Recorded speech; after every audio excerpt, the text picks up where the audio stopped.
그 과거 역사를 공부를 해보면 결국 80년대 일본 반도체가 좀 삐끄덩했을 때 네. 그때하고 좀 비슷한 것 같아요. 그때 일본 정부가 굉장히 좀 잘못 오판을 했어요.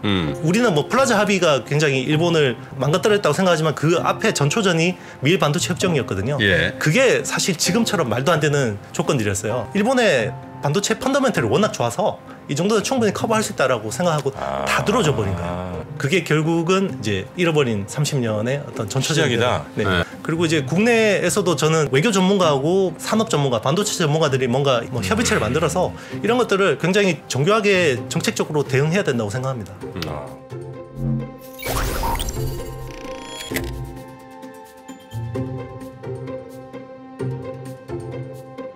자, 오늘은 반도체 이게 이야기를 사실 그 증권가뿐만 아니라 이 미국의 그 뭐라 그래요? 그 반도체 법안 그게 지금 네. 전 세계적으로 지금 굉장히 큰 화제가 되고 있어서 그 분야에 대한 좀 정밀한 분석이 좀 필요한 것 같아요. 네네. 네. 실제로 어떤 분들은 그 일본이 반도체 한참 잘 나가다가 이제 결국 이제 뭐 우리에게로 넘어온 거잖아요. 뭐 그런 상황이 재현을 또 이야기하시는 분들도 계시고 다시 미국으로. 뭐 그게 미국이 됐든 뭐 미국이 네. 원하는 다른 나라가 됐든 그래요. 그렇게 가는 거 아니냐는 걱정하시는 분들도 계신데 HSL 파트너스의 이형수 대표 모시고요. 그 법안에 대한 중점적인 내용이 뭔지 또 우리 반도체 산업에 영향은 어떤 건지에 대해서 얘기 좀 들어보겠습니다. 어서 오세요. 네, 안녕하십니까? 네, 반갑습니다. 자, 우리 이형수 대표님께서는 이제 반도체 관련된 뭐 여러 투자 연구 이런 것들 좀 많이 하시는 모양이군요. 네, 뭐 한 17년 동안 네네. 이제 테크 쪽 분석을 하고 있는데요. 한 10년 정도는 제가 기자를 했습니다. 그래서 이제 전자신문 기자 10년을 했고요. 전자신문. 네네. 네. 그래서 이제 여의도로 온 거는 이제 한 6년 정도 됐습니다. 아, 예, 그렇습니까? 네. 자, 이 반도체 뭐 이야기를 이제 오늘 좀 해주실 텐데 그 미국은 도대체 지금 무슨 생각인지 일단 그거 한번 좀 저희한테 알려주실 수 있을까요? 미국이 꿈꾸는 거고 미국이 의도하는 바가 무엇인지를 좀 알고 넘어가면 좋을 것 같습니다. 네, 일단 그동안 이제 미국이 반도체의 종주국이었잖아요. 반도체라는 것 자체를 이제 개발한 게 미국인데, 미국이죠. 네. 그동안 이제 뭐 이게 글로벌 밸류 체인이 되면서 이제 뭐 설계라든지 뭐 서비스라든지 이런 부분들은 계속해서 미국이 강점을 가지고 있습니다. 네. 네, 장비 기술도 마찬가지고요. 그런데 이제 문제가 제조인 거죠. 이 제조의 대부분이 아시아로 가 있는 거고 이게 또 이제 중국으로 넘어가게 되면 결국 이 차세대 기술 뭐 AI라든지 로봇이라든지 자율주행차라든지 이런 모든 어떤 요소 기술이 결국 반도체로 기결이 되거든요. 그런 부분에서 이제 어떤 중국의 어떤 약진을 막겠다. 그리고 다시 기술을 미국으로 가져와서 미국 중심의 어떤 새로운 질서를 재편하겠다 이런 생각인 것 같습니다. 그러니까 이제 중국으로 못 가게 하는 건 뭐 다 우리가 이제 뭐 그럴 것 같아요. 그럴 것 같고 이제 그렇게 하는 것 같은데 그러면 우리나라에 지금 현재 있는 메모리 그리고 이제 대만의 뭐 TSMC 같은 파운드리 이런 것들을 다 미국으로 데려오겠다는 거예요? 그렇죠. 네, 미국 반도체 굴기의 핵심은 결국 파운드리 굴기라고 볼 수 있습니다. 그러니까 반도체를 미국 내에다가 팹을 꾸리게 만드는 건데 결국 그거는 이제 메모리보다는 결국 이제 파운드리죠. 그것도 특히나 이제 10나노 이하의 선단 공정이 되게 중요한 건데요. 네. 지금 전 세계 그 파운드리 업체 중에서 그 10나노 이하의 선단 공정을 할 수 있는 회사가 딱 2개밖에 없습니다. TSMC하고 삼성 파운드리 2개밖에 없습니다. 네. 그러니까 그 둘이 타깃인 거죠. 그러니까 이제 이형수 대표님 얘기는 메모리를 뭐 갖고 가서 뭐 미국이 다시 메모리를 재패하고 뭐 그런 걸 상상하지 말고 네네. TSMC가 하고 있는 비메모리 시스템 반도체 쪽이 주 타켓이다 이렇게 분석하시는 거군요. 네네 맞습니다. 이제 유탄을 맞은 거죠 메모리 같은 경우는. 그럼 메모리는 크게 걱정 안 해도 됩니까? 그렇지는 않습니다. 이게 왜 그러냐면 네. 결국 그 AI 산업의 그 어떤 기술 진보하고 관련돼 있는 건데요. 기존에 이제 컴퓨터라는 거는 뭐 이제 폰 노이만 구조라고 해서 프로세서하고 메모리가 이제 별도로 있잖아요. 그렇죠. 근데 이제 AI라는 어떤 그 기술 자체는 사람의 뇌를 모방한 거거든요. 그러니까 프로세서하고 메모리가 같이 있으면 제일 좋은 겁니다. 그렇기 때문에 이제 메모리가 주된 역할은 아니지만 굉장히 어떻게 보면 AI 반도체에 있어서도 중요한 부분이긴 하거든요. 네. 그래서 이제 지금은 그러면 그 과거 모바일 어떤 사이클이나 서브 클라우드 사이클에서는 메모리와 시스템 반도체 같이 좋았는데 이번에 코로나19 때는 왜 유독 시스템 반도체는 좋았는데 메모리가 안 좋았을까라고 생각을 해보면 이게 결국 어떤 전방 시장의 변화하고 직결이 돼 있다라는 거죠. 그래서 점점 더 메모리 자체도 앞으로는 지금은 범용이잖아요. 이게 이제 특화된 우리 그 시스템 반도체처럼 어떤 기존의 CPU라는 것들이 그 ASIC화돼서 이제 별도 그 자체 설계 칩으로 바뀌겠잖아요. 메모리도 결국은 그렇게 갈 수밖에 없지 않을까 생각합니다. 이제 그 아주 하이엔드 쪽에서. 그 경계가 약간 좀 모호해지는 상황이 올 수도 있겠군요. 그렇죠. 이제 특화된 메모리들이 많이 필요해지는 거고 그게 이제 결국은 이제 AI 기술의 어떤 그 확장에 따른. 자, 근데 어쨌든 미국이 사실은 이 반도체 업체에다 보조금을 준다. 여기서부터 시작한 거잖아요. 51조입니까? 이게 준다. 여기서부터 시작했는데 네네. 그 뚜껑을 열어보니까 이게 보조금을 주는 게 아니라 보조금을 빌미해서 완전히 발목을 잡는 법이다. 이렇게 돼서 한국 반도체 업계도 지금 야 이거 어떻게 대처를 해야 되냐 고민스러운 지점이 있잖아요. 네네. 그 내용을 그렇죠. 좀 설명해 주세요. 네, 이제 그동안에 이제 큰 어떤 굵직한 사안들만 나왔고 이번에 세부안이 나왔는데요. 예. 내용 자체는 보조금 받은 거에 최대 75%까지 어떻게 보면 초과 이익이 날 경우에는 미국 정부하고 이익 공유를 해야 되는 부분이 있고요. 그리고 이제 미국 정부의 어떤 자금 지원을 받았으니까 미국 국방부나 또 어떤 안보 관련 어떤 그 기관에서 팹을 수시로 드나들 수 있도록 네, 이제 그렇게 하는 것과 그리고 이제 뭐 미국의 인력 양성 그리고 사회적 책임 뭐 이런 부분들까지 다 포함하고 있는데 일단 핵심적인 어떤 문제는 두 가지로 볼 수 있을 것 같습니다. 네. 일단 첫 번째는 이익 공유에 대한 부분이고요. 이 초과 이익에 대한 어떤 기준이 명확하지가 않잖아요. 그러니까 어떤 게 초과 이익이냐. 그리고 반도체라는 게 사이클 산업이고 돈을 많이 벌 때는 엄청 많이 벌다가 하락 사이클에서는 지금처럼 엄청나게 손실을 보는 건데 그러면 그 상승 사이클에서 많이 벌었다고 해서 이익을 토해내라 이런 식으로 되면 굉장히 곤란한 거고요. 네. 그리고 두 번째는 반도체라는 거는 어떻게 보면 굉장히 어떤 블랙박스화되어 있는 기술들이 되게 많습니다. 그렇죠. 네, 이게 이제 그래서 팹 같은 경우도 저도 이제 팹 초년 기자 시절에는 팹 투어를 했는데 뭐 사진이나 이런 건 절대 안 되고요. 그리고 뉴스 같은 데서도 보면 이렇게 위에 천장만 보여주잖아요.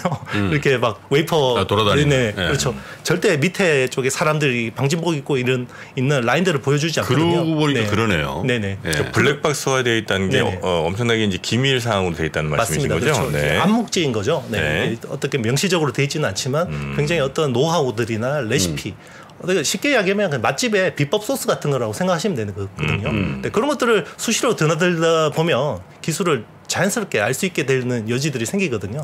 네, 이런 것들은 정말 그냥 동맹국이지만 다 벗어라는 거죠. 네네.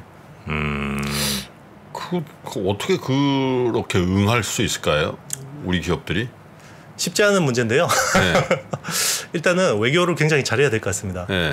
이거는 뭐 저도 그 과거 역사를 공부를 해보면 결국 80년대 일본 반도체가 좀 삐끄덩했을 때 네. 그때하고 좀 비슷한 것 같아요. 사실 그 미일 반도체 협정이라는 게 우리는 뭐 플라자 합의가 굉장히 일본을 망가뜨렸다고 생각하지만 그 앞에 전초전이 미일 반도체 협정이었거든요. 예. 그게 사실 지금처럼 말도 안 되는 조건들이었어요. 미일 반도체 네네. 협정이라는 게 플라자 합의 전에. 네네 맞습니다. 이게 어떤 내용이었어요? 일단 그때는 이제 일본 반도체 말고는 쓸 수 있는 게 거의 없었거든요. 미국 반도체가 70년대는 초호황이었지만 네. 80년대는 기술이 다 일본으로 와버렸어요. 그래서 글로벌 탑 10을 이렇게 줄을 세우면 6, 7개가 일본 기업일 정도로 네. 대부분 미국에서도 당연히 그런 미국 기업들도 일본 반도체를 많이 썼겠죠. 그래서 이 협정을 해서 미국 그 정부가 일본의 그 팔목을 꺾어서 50% 이상은 못 쓰게. 그러니까 미국 내에서 일본 반도체 점유율이 50% 이상은 못 가게 한 게 일단은 굉장히 비시장적인 조치였고 또 하나 더 말도 안 되는 게 일본이 미국 반도체 수입 비중을 10%에서 20%로 늘리게 만든 거였거든요. 예. 강제로 니네 수입해라. 강제로. 네. 근데 네. 쓸 수 있는 미국 칩이 별로 없는데 뭘 수입을 해? 그런 식으로 해서 이제 한 건데 사실은 기시감이 굉장히 드는데요. 그때 일본 정부가 굉장히 좀 잘못 오판을 했어요. 굉장히 판단을 잘못했는데 일본의 반도체 펀더멘털이 워낙 좋아서 이 정도는 충분히 커버할 수 있다라고 생각하고 다 들어줘 버린 거예요. 네. 미국의 요구를 다 네, 일본이 맞습니다. 오케이 뭐 지금 우리가 워낙 네. 잘 나가니까 그렇죠. 다 예스 해버린 거죠. 네. 그게 결국은 이제 잃어버린 30년의 어떤 전초적인 시작이다. 네. 네. 근데 뭐 말씀 주신 것처럼 미국 반도체를 좀 더 수입해라 일본이 네. 뭐 그거 할 수 있을 것 같고요. 네네. 그리고 이제 미국 내에 있는 반도체의 절반 이상은 안 된다. 그렇죠. 네. 그런데 이제 그거에 일본 반도체가 맛이 간 거예요? 그렇죠. 그거를 거기에다가 결국 네. 이제 N고를 이제 인정하는 플라자 합의까지 해버렸죠. 플라자까지 세트가 되니까. 네, 그렇죠. 그때 이제 N화의 가치가 2배가 돼버렸잖아요. 네. 그러니까 이제 아무리 펀더멘털이 좋아도 시장은 그 어떤 수요 공급이고 그게 결국 네네. 가격이 굉장히 근데 중요한 그렇게 부분이고. 하다가 그 반도체 주도권이 우리 쪽으로 슬슬 넘어오잖아요. 네네. 미일 반도체 협정 이후에. 네네. 그거는 어떻게 그 연결이 돼요? 일단 이제 PC 시대에 굉장히 대응을 잘했습니다. 삼성이. 일단 그 전까지만 해도 컴퓨터의 어떤 주요 수요처가 기업이었어요. 그래서 메인프레임이라는 이제 컴퓨터가 이제 주로 기업용 PC 컴퓨터였고 예. 이게 퍼스널 컴퓨터 이제 빌 게이츠가 그랬잖아요. 이제 모든 가정에 예. 컴퓨터 한 대 올려놓겠다라고 네. 해서 이제 굉장히 많이 보급을 하고 있었는데 일본은 품질 우선주의 가뜩이나 그러면 코스트가 워낙 올라가니까 품질을 좋게 만들면 비싸게 팔릴 거야라고 생각한 거예요. 그래서 계속해서 품질 쪽에만 올인을 하고 어떤 사용 연한 뭐 반도체를 오래 쓸 수 있도록 막 품질 같은 것들에 집중을 했는데 삼성은 그것보다는 오히려 가격이 더 중요하다. 그래서 굉장히 어떤 가성비 있는 제품들을 내놔서 PC 시장에서 굉장히 장악을 할 수 있었고요. 또 하나 그때 그때 당시 뭐 독재 정권 시대이긴 했지만 기업하고 우리 정부가 로비도 되게 잘했어요. 그때는 이제 실리콘밸리를 대상으로 굉장히 여론전을 펼쳤는데 그때는 이제 일본이 그 삼성이 그 도쿄 선언을 하면서 이 덤핑을 했거든요. 64K드램을 국산화하자마자 가격을 거의 뭐 7분의 1 수준으로 깎아버립니다. 그러니까 삼성은 계속해서 매년 적자를 내던 상황이었거든요. 네. 그래서 이런 부분들을 실리콘밸리에다가 공포감을 씹어준 거죠. 저거 일본이 저렇게 반도체 가격을 좌지우지하고 있는데 나중에 니네 미래까지 담보될 수가 있어. 이런 이야기를 계속해서 한 거죠. 그리고 미국 어떤 그 반일적인 그때만 해도 일본에 대한 굉장히 공포감이 컸거든요. 미국이 네. 그래서 이제 그랬었죠. 네. 정치권에도 그런 부분들을 굉장히 어필을 한 거죠. 미국 건물들도 막 록펠러 재단 사고 네, 맞습니다. 빌딩 사고 막 그게 패착이었지. 그게 좀 미국인들의 좀 자존심도 좀 건드리고 네. 약간 좀 공포심까지. 네. 그래서 이제 이런 여론전이 잘 먹혀들어서 이제 그때부터 한국 반도체가 여기저기서 선택을 좀 많이 받았었군요. 그렇죠. 한국 반도체와 이제 1987년도에 이제 모리스 창이라는 TI 부사장 출신을 이제 대만이 또 영입해서 원래 전자산업을 하다 보면 반도체를 해야 되겠다라는 생각을 당연히 하게 되거든요. 그래서 모셔와서 만든 게 이제 TSMC였거든요. TSMC고. 그래서 이제 파운드리라는 비즈니스 모델을 처음으로 시작한 거죠. 근데 이제 말씀 들어보니까 약간 그때랑 좀 비슷해 보이기도 한 게 우리가 네. 지금 현재 메모리는 어쨌든 전 세계 시장을 장악하고 있죠. 장악하고 있습니다. 네. 그렇다고 봐야 되는 거죠. 네네 맞습니다. 이 상황에서 지금 미국은 굉장히 좀 치명적인 협상 카드를 낸 거고 네네. 우리는 이제 여기서 선택의 기로에 쓴 겁니까? 아니면 선택의 기로 자체도 없이 그냥 당할 수밖에 없는 협상 겁니까? 카드예요. 법안이잖아요, 법안. 네네.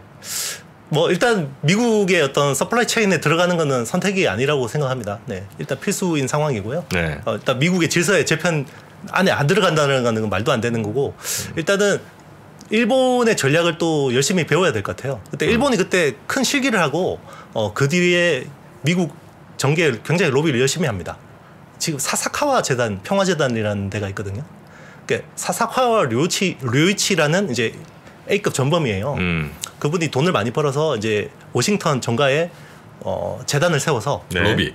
로비를 엄청 합니다. 그래서 뭐 웬만한 아시아 심지어 뭐 한국 전문가들한테도 그 연구개발비를 엄청나게 뿌리고요. 그러면서 굉장히 어떻게 보면 뭐 이스라엘의 어떤 로비 전략을 많이 따라갔다고 보는 거죠. 그러면서 이번에 IRA 같은 경우도 토요타가 일본 자동차 업체들을 굉장히 좀 선방했잖아요.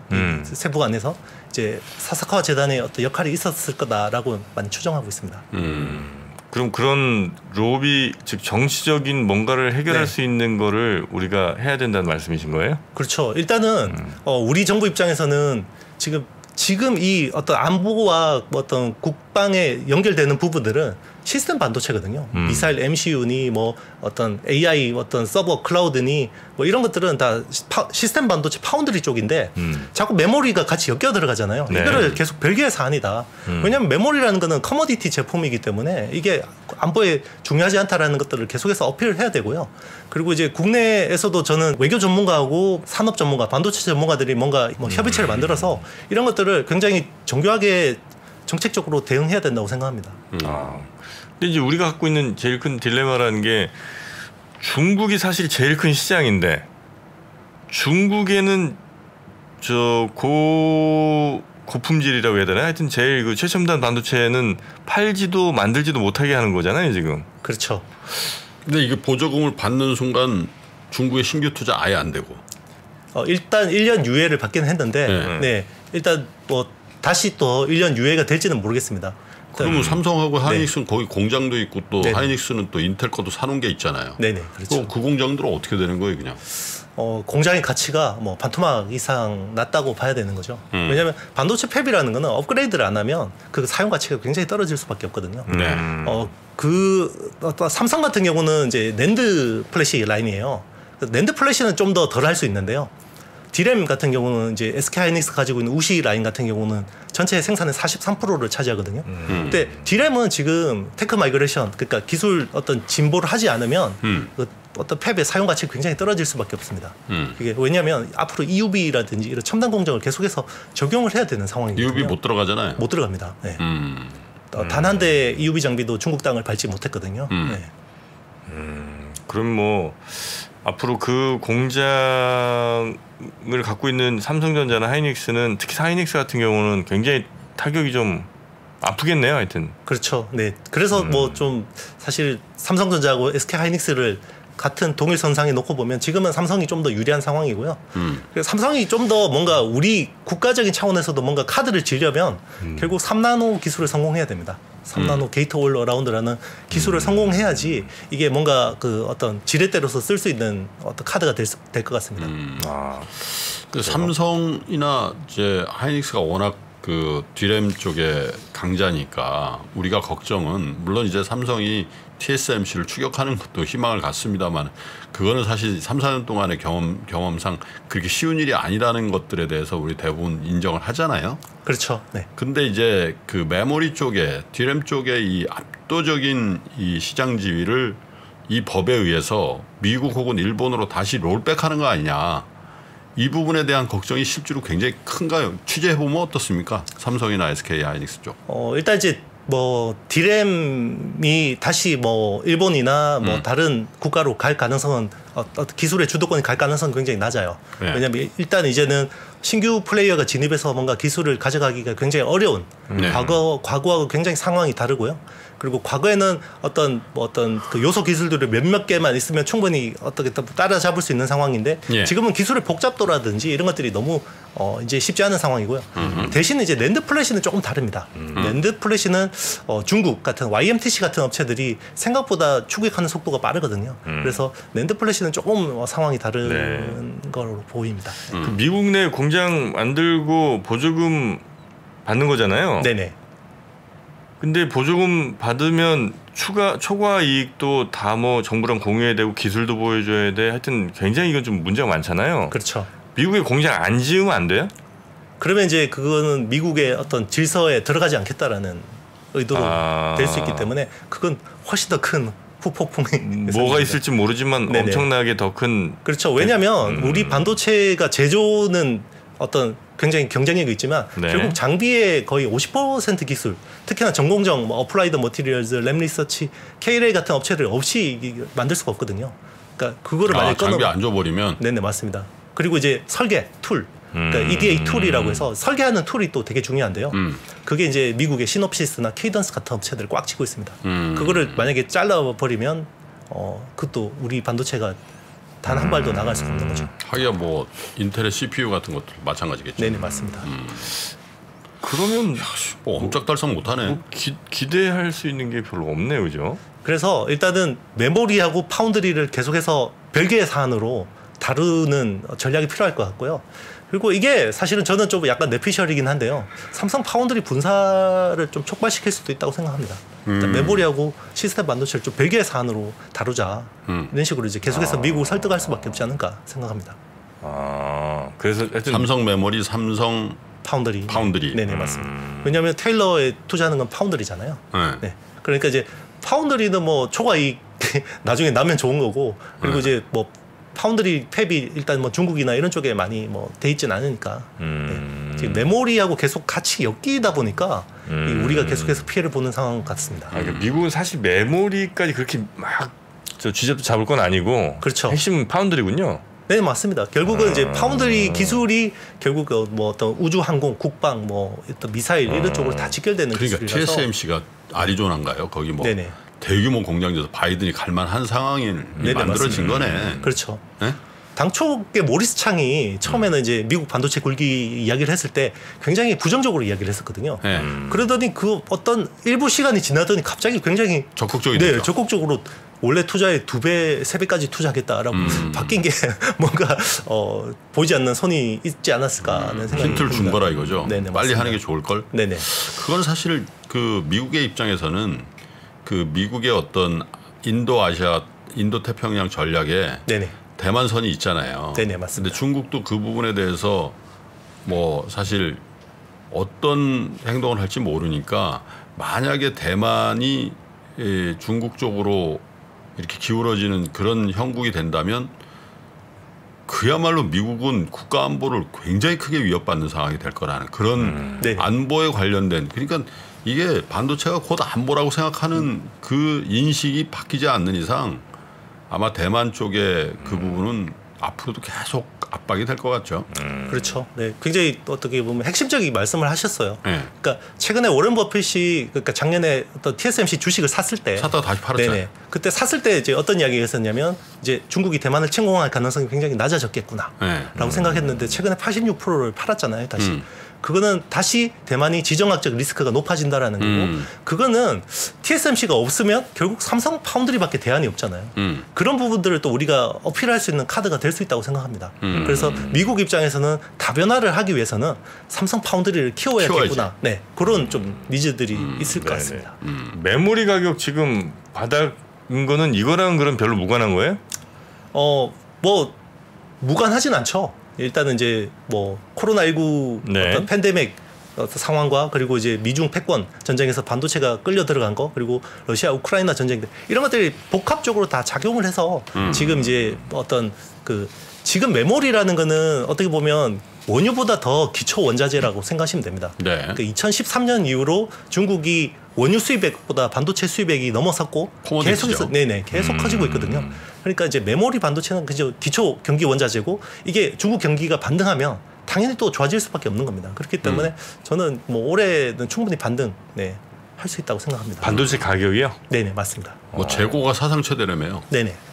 재고가 왜 이렇게 사상 최대가 됐냐면 이게 미중 패권 전쟁이 영향을 미친 거예요. 코로나19나. 왜냐하면 과거 우리 2013년이나 16년 사이클, 모바일 사이클, 서버 클라우드 사이클에는 공급업체 재고만 체크를 하면 됐거든요. 그렇죠. 삼성전자고 SK하이닉스 재고, 야 니네 공장이 얼마나 있니? 이것만 체크하면 됐는데 이번에는 변수가 뭔가 자꾸 차량 반도체 쇼티지가 나고 뭐 파운드리 쇼티지가 나고 이런 상황들이 계속해서 벌어지다 보니까 안전 재고라는 용어가 생겼죠. 그러니까 수요 업체들이 혹시나 메모리도 못 받을 수 있게 될까봐 어떤 미리 땡겼군요. 재고를 좀 과하게 가져간 측면들이 있었습니다. 그거를 공급업체들이 좀 파악을 못 하고 있었던 거예요. 네네. 거기에다가 또 이제 유통 쪽에서도 좀 투기적인 성향의 어떤 유통업체들이 또 재고를 과하게 지고 있던 상황에서 이게 갑자기 수요가 급전직하해 버리니까 이게 갑자기 재고들이 튀어나오면서 가격이 급하게 빠졌고 반대로 이거는 또 급하게 튕겨 오를 수도 있다라는 요인이죠.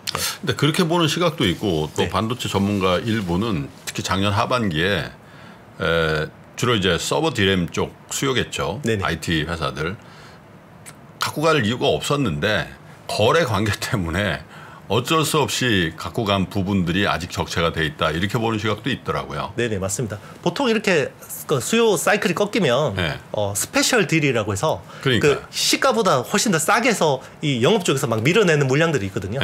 그게 이제 작년 하반기에 유통 쪽에서 제일 먼저 나왔고 네. 이제 작년 한 가을쯤에는 SK하이닉스, 삼성전자도 그런 물량을 많이 밀어냈거든요. 그게 결국은 현물 가격에도 영향을 미쳐서 같이 또 끌어내린 부분인데 최근에 제가 체크해 본 바로는 유통 쪽이 아무래도 제일 빠르거든요. 어떤 재고가 만약에 손실이 나면 그쪽은 어떤 크게 다치기 때문에 제일 더듬이를 세울 수밖에 없는데 유통 쪽 물량이 좀 잠기고 있는 상황 같습니다. 그래서 한 2분기 뭐 3분기 정도에는 충분히 어떤 재고 어떤 소진에 대한 뉴스들이 나올 수 있지 않을까 생각합니다. 반도체 재고 줄어들고 좀 뭐 물량이 좀 늘어나면 그럼 가격도 갑니까? 그러니까 예를 들면 그 가격이라는 게 주가.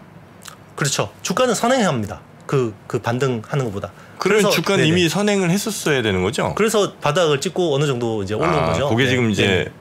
바닥 찍고 올라가는 걸 이제 네네. 약간 반영을 한 거군요. 반영하고 이미. 있는 건데 이제 조금 더 이제 불확실하니까 이게 또 올랐다가 그러니까 보통은 쌍바닥을 찍고 어떻게 올라가는 경우가 되게 많거든요. 네. 그러니까 앞바닥은 보통 이제 공급단, 뭐 캐펙스 투자 축소, 뭐 이제 뭐 웨이프 투입 감소 뭐 이런 것들로 인해서 주가는 먼저 한번 환호하고요. 그게 이제 작년 가을 상황이었죠. 그래서 근데 이제 삼성이 찬물을 끼얹었죠. 네, 우리는 인위적인 감산이 없다. 네. 그러면서 이제 그게 주가적으로는 굉장히 안 좋았던 부분이고 결국 이제 진바닥은 수요에서 나옵니다. 그러면 결국 그 공급 어떤 수요 업체들이 주문량이 늘어야 되거든요.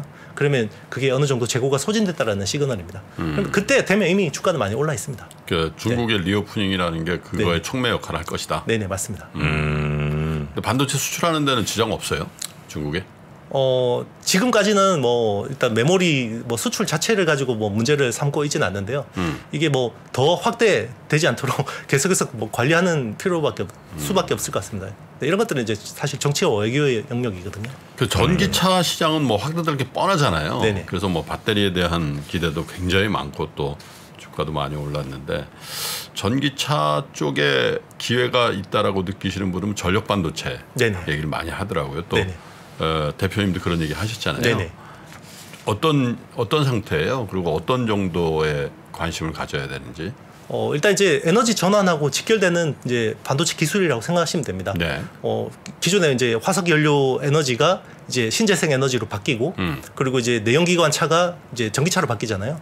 그러면 여기에 어떤 뭐 배터리 쪽으로 이제 에너지들이 저장이 돼야 되고 네. 그리고 생산된 배터리들이 또 ESS 에너지 저장 시스템에 저장이 돼야 되잖아요. 그렇죠. 그런데 이걸 또 전기를 또 뽑았을 때는 모터 쪽에서 주로 에너지 소비를 하는데 예. 직류로 받아서 교류로 전환해줘야 되거든요. 그럼요. 네, 이런 것들이 과정을 통해서 전기 손실이 많이 일어납니다. 그런 것들을 기존에는 실리콘 기반의 파워 반도체를 많이 썼는데 기존의 실리콘 반도체는 이게 내구성이 약해요. 왜냐하면 뭐 태양광에다가 만약에 ESS를 사막에다 배치해 놓는다 그러면 이게 막 200도까지 300도까지 올라가거든요. 근데 실리콘 반도체는 175도가 되면 타버립니다. 그래서 작동을 안 하거든요. 그렇기 때문에 이제 그런 것들을 화물 반도체, 뭐 실리콘 카바이드라든지 네. 뭐 질화 갈륨, 겐 같은 것들로 질화갈륨. 네, 바꿔서 이제 써야 되는데 그런 것들을 하면 이제 인버터나 컨버터 크기를 뭐 7분의 1 크기를 축소할 수 있고 뭐 전기차 쪽에서는 뭐 테슬라가 그런 것들을 통해서 이제 인버터 컨버터를 축소하고 그 배터리를 채워서 어떤 그 주행 거리를 늘리는 그런 네. 식의 어떤 노력들을 하고 있거든요. 그리고 신재생 에너지에도 ESS가 있으면 다 그런 PMIC들을 붙여야 되기 때문에 그쪽 시장은 앞으로 매년 뭐 거의 50% 뭐 100%씩 성장할 수밖에 없고요. 거기서는 아직까지 표준이나 공급망이 세팅이 되지 않은 상황입니다. 그래서 미국의 뭐 울프스피드라든지 툴식스 최근에 코이런트에 인수가 됐는데요. 뭐 그런 회사들이 잘하고 있고 국내에서도 뭐 SK 실트론 같은 업체들이 좀 열심히 하고 있는데 아직까지는 이제 미국 주도의 어떤 흐름이 많이 나오고 있는 것 같습니다. 그리고 중국도 아무래도 미국이 기술 제재를 하다 보니 네. 실리콘 반도체 기반으로는 미국의 원천 기술을 피해가기가 쉽지 않거든요. 그래서 화물 반도체 쪽으로 좀 퀀텀 쪽 하려고 우리 자동차는 못 따라갔지만 결국 전기차를 통해서 뭔가 주도권을 가져왔듯이 이제 그런 좀 전략을 가지고 있습니다. 네. 근데 실리콘 반도체 이외의 반도체들에 대한 뭐가 좀 있어요, 있기는? 지금은 이제 PMIC 쪽이 제일 큰 수요고요. 앞으로는 이제 뭐 위성 통신도 해야 되잖아요. 그러면 이제 실리콘 반도체보다는 이제 질화 갈륨 이런 것들이 또 스위치 속도가 빠르기 때문에 이제 그런 쪽으로도 앞으로 많이 확장이 될 수 있고 그리고 가혹한 환경에서 잘 버틸 수 있는 반도체라는 거는 네. 군사, 로봇 뭐 이런 쪽으로도 많이 적용이 될 수 있겠죠. 그러니까 그 질화 갈륨 뭐 네. 이런 걸 기본으로 하는 반도체 같은 게 지금 네. 성능이나 이런 게 꽤 괜찮게 나오고 있습니까? 일단 이제 집적도, 그러니까 이제 트랜지스터 집적도에서는 아직까지 실리콘 반도체를 따라가지 못하는데요. 네. 아주 높은 온도에서 견디거나 아니면 대전류, 그러니까 뭐 배터리를 여러 개 이렇게 그 팩을 엮어 놓으면 이게 굉장히 대전류가 흐르거든요. 또 이거를 실리콘 반도체가 못 견딥니다. 그러니까 이런 것들 대전류를 견딜 수 있는 그런 어떤 가혹한 환경에서 쓰는 반도체는 이제 화합물 반도체가 유리한 측면들이 있습니다. 그걸 화물 반도체라고 그래요? 네, 화합물. 왜냐하면 화합물. 화합물 반도체. 네네. 네. 화합물 반도체. 경상도 사람이라서 발음이 실리콘은 그 단일 소자잖아요. 네. 단일 재료잖아요. 머티리얼이 실리콘이에요. 네. 그런데 이제 화합물은 이제 여러 가지를 섞어서 만들어서 화합물이라고 합니다. 그렇습니까? 근데 그거는 이제 중국도 굉장히 좀 심혈을 기울여서 추진하고 있고요. 네네, 맞습니다. 그래서 이제 그런 기술들을 가져오려고 돈을 엄청 뿌리고 있죠. 왜냐하면 원천 기술들을 가져와라. 왜냐하면 그런 것들은 미국 외에도 일본이나 유럽 같은 데도 되게 많이 기술이 있거든요. 그래서 뭐 이제 중국 펀드를 몰래 만들어서 한번 쿠션을 쳐서 뭐 이렇게 지배하거나 이런 식으로 많이 합니다. 물론 아직까지는 성능이 뭐 도저히 뭐 비교할 수 있는 상황은 아니고 용도가 좀 다르다고 보시면 됩니다. 아직은 굉장히 특화된 영역에서만 쓰고 있는데 이게 이제 기술이라는 게 계속해서 진보가 되다 보면 확장될 수 있거든요. 네. 그런 실리콘에 대해서 굉장히 집착하나요? 실리콘의 쓰임새가 굉장히 다양하지 않습니까? 네, 맞습니다. 네. 자, 인생의 반도체입니다. 자, 우리 HSL 파트너스의 이형수 대표님 네. 모시고 그러고 보니까 HSL이 뭔가 봤더니 형수 리군요. 네, 맞습니다. 네. 이형수 대표님 모시고 아침 반도체 이야기 들어봤는데 별명이 뭐 반도체의 신 뭐 이런 거예요? 뭐 그런 댓글들이 많네요. 그 IT의 신 이영수라는 IT의 신? 유튜브 채널을 하고 있는데 네, 그 별명이 붙을 때가 꼭지였던 것 같습니다. 신 조심하십시오. 어떤 경제의 신 앞에서 네. 그거 약간 좀 영향을 받았군요. 그때 뭐 한창 이렇게 뭔가 팬분들이 이렇게 좀 붙여주셨는데 아무래도 3% 영향이었던 것 같습니다. 알겠습니다. 오늘 아침에 좋은 내용 전해주셔서 감사하고요. 또 뵙도록 하겠습니다. 이형수 대표님 대단히 고맙습니다. 네, 감사합니다. 3프로TV가 새로운 모습으로 여러분을 찾아갑니다. 오후 3시 반 클로징벨 라이브는 여도은 앵커 그리고 명민준 앵커가 여명 콤비로 함께 진행을 하고요. 6시 퇴근길 라이브에서는 정프로가 월요일부터 금요일까지 김영렬 센터장, 최창규 본부장 그리고 박지영 차장과 함께 진행을 합니다. 그리고 글로벌 마켓 전문가 이주호 앵커가 글로벌 라이브를 더욱 알차게 만듭니다. 2월 6일부터 새로워지는 3프로TV 다시 한번 많은 관심 부탁드립니다.